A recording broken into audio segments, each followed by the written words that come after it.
दो कन्याएं थीं छोटी छोटी, बहुत ध्यान से सुनना। एक राजा की बेटी थी और एक ब्राह्मण की बेटी थी, दोनों सखा थीं, आपस में मित्र थीं। एक बार राजा के यहां पर एक संत का आगमन हुआ, तो संत शालिग्राम भगवान की सेवा कर रहे थे। वो दोनों कन्याएं बैठ करके देख रही थीं। दोनों के मन में भाव आया, इस संत जैसे सेवा करते हैं वैसी सेवा हमको भी मिल जाए। तो दोनों संत से कहने लगी, बाबा हमको भी सेवा दे दो, हमको भी ठाकुर जी दे दो। तो संत ने मन में विचार किया, छोटी छोटी कन्याएं, ये क्या जाने असली नकली क्या होता है। उन्होंने शालिग्राम जैसे दिखने वाले चिपटे 2 पत्थर लिए और दोनों कन्याओं को दे दिए। दोनों कन्याएं बड़ी प्रसन्न हो गईं, बोले वाह हमको ठाकुर जी मिल गए। दोनों ने गुरुजी से पूछा, गुरुजी इनका नाम क्या रखें? तो गुरुदेव ने कहा, तुमको जो प्रिय लगे वो नाम रखो इनका। तो कन्याएं जो वो बड़े चिकने से पत्थर थे, तो एक आध बार हाथ से फिसल गए। तो एक कन्या ने कहा, बोले इनका नाम रखते हैं सिलपिल्ले भगवान। कौन से भगवान? और दोनों ने अपने ठाकुर जी का नाम रख दिया सिलपिल्ले। ये कोई ऐसी कथा नहीं, भक्तमाल जी में कथा है ये। तो सिलपिल्ले भगवान, दोनों कन्याओं के सिलपिल्ले भगवान हो गए। अब दोनों कन्याओं के साथ में कैसी घटना घटी?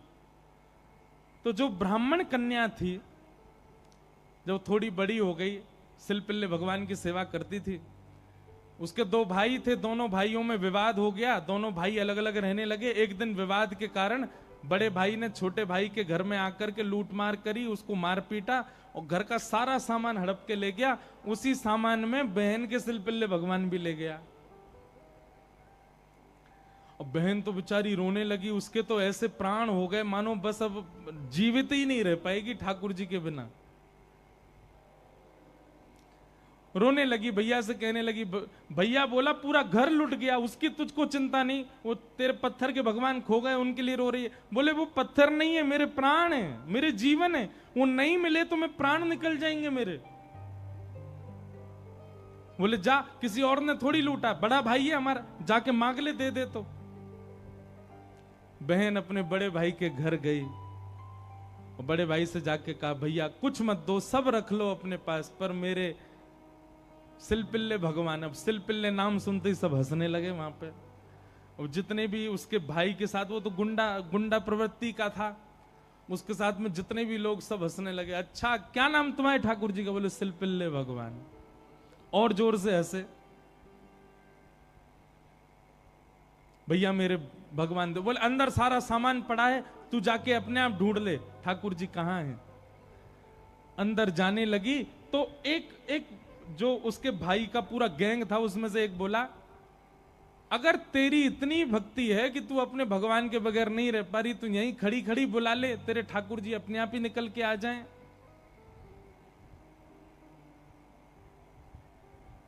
ये बात उसके प्रेम पर मानो प्रश्न चिन्ह लग गया। वह भी मन में सोचने लगी, मैं बचपन से सेवा कर रही हूं, सिलपिल्ले को कभी अपने हृदय से दूर नहीं करती, पर आज इसकी बात से मुझको ऐसा लग रहा है कि मैं तो प्रेम करती हूं, पर वो प्रेम करते हैं कि नहीं, आज उसका भी पता चल जाए। और बाहर खड़े खड़े करुण क्रंदन करते हुए, भाव निमग्न होते हुए, नेत्रों से अविरल अश्रुधार गिर रही है। हां नाथ, हां मेरे सिलपिल्ले नाथ, मेरे पास आ जाओ। दोनों भुजा उठा करके जैसे ही रुदन करने लगी, कक्ष में से वो सामान्य सा पत्थर जिसकी वर्षों से सेवा कर रही थी, वो अपने आप उछट करके आया और उस कन्या के हृदय से आकर के लग गया। बोलो सिलपिल्ले भगवान की। और महाराज ये देख करके भाई और उसका जो पूरा गैंग था, वो सब आश्चर्यचकित हो गए। परिणाम यह हुआ कि सब लोगों ने अपनी सब सामग्री जो उसके भाई की लूट ली थी, सब इकट्ठी करके दे आए। बोले भैया हम तो ऐसे ही समझते थे, पर आज वास्तव में हमने भक्ति का दर्शन किया। अब राजकन्या जो थी, उसके सिलपिल्ले भगवान, उनके साथ कैसी घटना घटी? कन्या का विवाह हुआ और जिस पुरुष के साथ में विवाह हुआ वो किसी भी रूप से भक्त नहीं था, ना वो भक्त था ना उसका परिवार भक्त था। कन्या ने विवाह के लिए मना तो किया पर माता पिता नहीं माने, विवाह कर दिया। अब वो तो बस अपने सिलपिल्ले भगवान को हृदय से लगा के रहे, बोले कि मुझे पता है ये मेरा पति और ये परिवार पूरा जो है ये बिल्कुल भी भक्ति भाव इनके चित्त में नहीं है, पर नाथ बस आप मेरे साथ रहोगे तो मैं पूरा जीवन निकाल लूंगी। अब जिससे उसका ब्याह हुआ था वो तो काम क्रोध लोभ मोह सब था उसके अंदर, वो तो इसी कारण से विवाह कर रहा था, भोग वृत्ति थी उसकी। लेकिन कन्या के चित्त में ये भाव था कि भाई ये वैष्णव नहीं है, इसको तो मैं स्पर्श भी नहीं करने दूं अपना।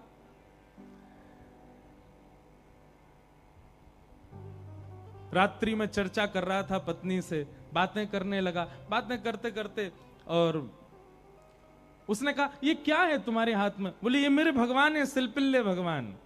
सिलपिल्ले नाम सुनते ही इतना हंसा, हंसते हंसते बिस्तर से गिर गया। बोले कौन है? सिलपिल्ले भगवान। बोले आप हंसिए मत, ये मेरे ठाकुर जी हैं, मैं बचपन से इनकी सेवा करती हूं। अच्छा ठीक है, रखो इनको अपने पास। लेकिन वो उनको दूर करना चाह रहा था, बार बार लेकर के हटाना चाह रहा था। और वो राजकन्या कस के पकड़े, बोले नहीं आप इनको मुझसे दूर मत करो, ये मेरे प्राण है, ये अगर दूर हुए तो मैं प्राण त्याग दूंगी। एक दिन, 2 दिन, 4-5 दिन बीत गए, लेकिन वो ऐसे ही रहे, सिलपिल्ले भगवान को हृदय से लगा के रहे। उसका यही था कि मैं पूरा जीवन इनके साथ नहीं रह सकती, पर आप रहोगे तो मैं रह लूंगी। एक दिन उस राजकुमार को क्रोध आया और उसने जब हट पूर्वक हाथ हटाए और वो सिलपिल्ले भगवान को खींच करके और बाहर एक सरोवर था, सरोवर में फेंक दिया। जैसे ही सरोवर में फेंका, वो राजकन्या वहीं मूर्छित होकर गिर पड़ी। पूरा परिवार इकट्ठा हो गया, सब लोग सोचने लगे, बोले अरे ये क्या हो गया, इसके कहीं प्राण ना निकल जाएं, पूरे गांव में हमारी निंदा होगी, इसके पिताजी बहुत बड़े राजा हैं, हमको कारागृह में डाल देंगे। क्या किया तूने? बोले कुछ नहीं, पत्थर लगाए, बैठी रहती थी, मैंने फेंक दिया तो नाटक कर रही है मूर्छा की। खूब प्रयास किया लेकिन होश में नहीं आई। जैसे तैसे होश में आई, वैद्य के बुलाने के बाद उठते ही मेरे सिलपिल्ले कहां हैं, मेरे सिलपिल्ले कहां हैं। गोताखोरों ने जाकर के पूरा सरोवर ढूंढ लिया लेकिन ठाकुर जी नहीं मिले। अंत तो गत्वा वही सरोवर के किनारे आकर के बैठ गई और रुदन करते हुए बोली, हे मेरे सिलपिल्ले नाथ, यदि मैंने वास्तव में बाल्यकाल से आपको अपना प्रियतम मान करके भजा हो, आपकी निष्ठा से सेवा की हो, तो आप कृपा करके मेरे पास आ जाना। और यदि आप मेरे पास नहीं आए तो मैं एक क्षण और चिंतन नहीं करूंगी, तुरंत अपने प्राणों का परित्याग कर दूंगी। उसका पूरा परिवार खड़े होकर के देख रहा था। जैसे ही उसने कहा कि हे नाथ, यदि आप नहीं आए तो मैं प्राण त्याग दूंगी, ये बात कहते ही हाँ नाथ, हाँ नाथ, हाँ नाथ करुण क्रंदन करने लगी। तुरंत सरोवर में से अपने आप सिलपिल्ले भगवान निकल करके आए और उसकी छाती से आकर के लग गए। और ये दृश्य देख करके परिवार पूरा जो था वो तो नतमस्तक हो गया और उस कन्या को वापस उसके घर ही छोड़ आए। बोले भैया ये इतनी ऊंची श्रेणी नहीं है हमारी कि हम इसके साथ रहें, हमसे अपराध बनेगा यदि हम इनको अपने पास रखेंगे। तो ये तो हमारी कोई गुरु स्वरूपा है। प्रीति, अरे सामान्य से पत्थर को उन्होंने भगवान मान लिया और ठाकुर जी उसमें भाव। जरूरी नहीं है कि धातु प्रधान होता है, जरूरी नहीं है कि कोई वस्तु विशेष। ये बात आप बहुत ध्यान से सुनिएगा। कई लोग भेद मानते हैं, अपने लड्डू गोपाल को सामान्य समझते हैं, वृंदावन बिहारी लाल को विशेष समझते हैं। उनको लगता है मंदिर में जो बिहारी जी बैठे हैं ये विशेष हैं, हमारे संग जो डलिया में डोल रहे हैं ये इतने विशेष नहीं है। क्यों?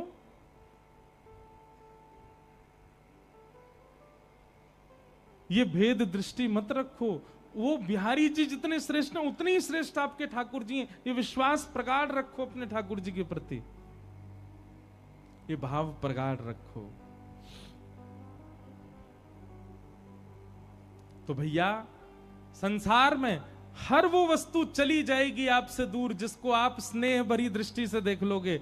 इसलिए स्नेह भरी दृष्टि से देखना है तो केवल ठाकुर जी को, उनकी लीला को, उनके धाम को, उनके प्रसाद को और उनके जनों को ही देखो। और या फिर जिससे स्नेह हो रहा हो, चाहे वो पुत्र हो, पुत्री हो, माता हो, पिता हो, मित्र हो, यार हो, कोई भी हो, उसको भगवत भक्त बनाओ। क्योंकि भगवत भक्त बनने के बाद उससे स्नेह हो तो भी वो स्थिर तो रहेगा। आप वैष्णव हैं और वो संसारी है, तो कोई भी संबंध क्यों ना हो स्थिर नहीं रहेगा, जाएगा। चला चलेति संसारे धर्म एको ही निश्चल। तो लक्ष्मी की बात हो रही है। लक्ष्मी ही रुक्मिणी जी के रूप में आई और उनका विवाह भगवान श्री कृष्ण के साथ हुआ। आगे भागवत जी